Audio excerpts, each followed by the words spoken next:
Chapitre 26, dans lequel on prend le train express du chemin de fer du Pacifique. Ocean to Ocean. Ainsi disent les Américains, et ces trois mots devraient être la dénomination générale du grand trunk qui traverse les États-Unis d'Amérique dans leur plus grande largeur. Mais en réalité, le Pacific Railroad se divise en deux parties distinctes. Central Pacific, entre San Francisco et Ogden, et Union Pacific, entre Ogden et Omaha. Là se raccordent 5 lignes distinctes qui mettent Omaha en communication fréquente avec New York. New York et San Francisco sont donc présentement réunis par un ruban de métal non interrompu qui ne mesure pas moins de 3786 miles.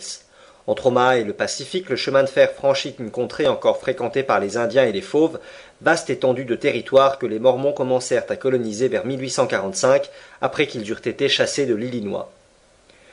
Autrefois, dans les circonstances les plus favorables, on employait 6 mois pour aller à New York, à San Francisco. Maintenant, on met 7 jours. C'est en 1862 que, malgré l'opposition des députés du Sud qui voulaient une ligne plus méridionale, le tracé du railroad fut arrêté entre le 41e et le 42e parallèle. Le président Lincoln, de si regrettée mémoire, fixa lui-même dans l'État du Nebraska, à la ville d'Omaha, la tête de ligne du nouveau réseau. Les travaux furent aussitôt commencés et poursuivis avec cette activité américaine qui n'est ni paperassière ni bureautique. La rapidité de la main-d'œuvre ne devait nuire en aucune façon à la bonne exécution du chemin. Dans la prairie, on avançait à raison d'1,5 mile par jour. Une locomotive, roulant sur les rails de la veille, apportait les rails du lendemain et courait à leur surface au fur et à mesure qu'ils étaient posés. Le Pacific Railroad jette plusieurs embranchements sur son parcours dans les États de Iowa, du Kansas, du Colorado et de l'Oregon.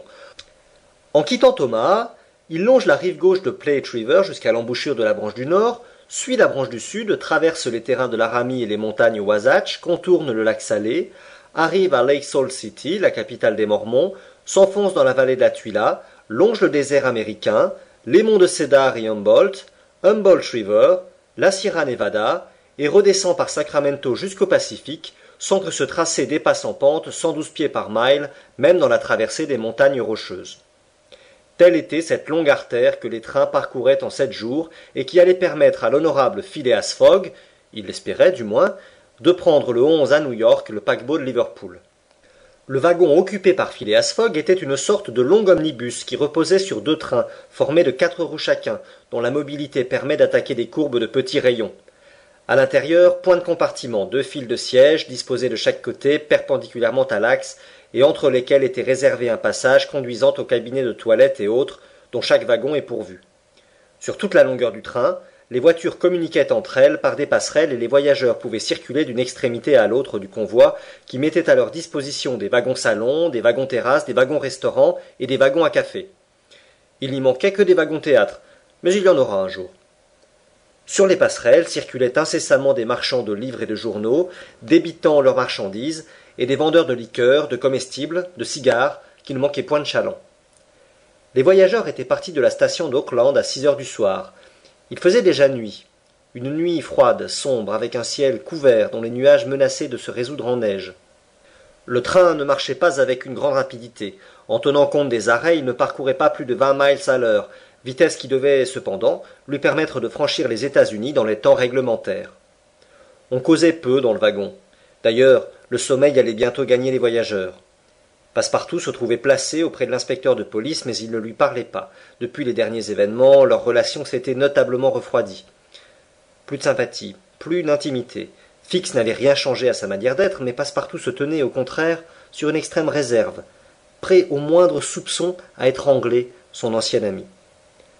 1 heure après le départ du train, la neige tomba, neige fine qui ne pouvait fort heureusement retarder la marche du convoi. On n'apercevait plus à travers les fenêtres qu'une immense nappe blanche sur laquelle, en déroulant ses volutes, la vapeur de la locomotive paraissait grisâtre.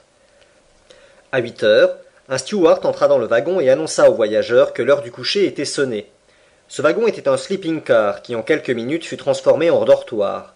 Les dossiers des bancs se replièrent, des couchettes soigneusement paquetées se déroulèrent par un système ingénieux, des cabines furent improvisées en quelques instants et chaque voyageur eut bientôt à sa disposition un lit confortable que d'épais rideaux défendaient contre tout regard indiscret. Les draps étaient blancs, les oreillers moelleux. Il n'y avait plus qu'à se coucher et à dormir, ce que chacun fit, comme s'il se fût trouvé dans la cabine confortable d'un paquebot, pendant que le train filait à toute vapeur à travers l'État de Californie.